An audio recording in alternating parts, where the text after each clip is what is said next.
એક શિક્ષકે પોતાના ક્લાસમાં છોકરાઓને કીધું કે કાલે તમારે બધાએ પોતાની માતા ઉપર કંઈક કાવ્ય લખીને લાવવાનું છે, મા માટે થઈને કે તમારે કંઈક શબ્દો લખીને લાવવાના છે.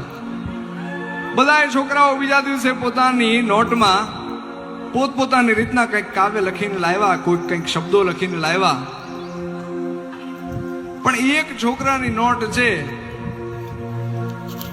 એમાં કંઈક વિચિત્ર જોવા મળ્યું. એમાં આખી એબીસીડી લખેલી હતી. છોકરાએ A to Z આખી એબીસીડી લખેલી. તો શિક્ષકે એ છોકરાને ઊભો કર્યો અને પૂછ્યું કે ભાઈ આ શું છે, આનો શું મતલબ?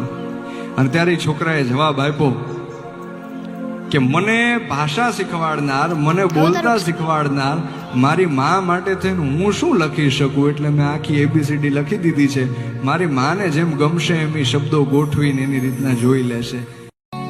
એવો રસિયો રૂપાળો રંગ રેલિયો રે ઘેર જાવું ગમતું નથી. એવો રસિયો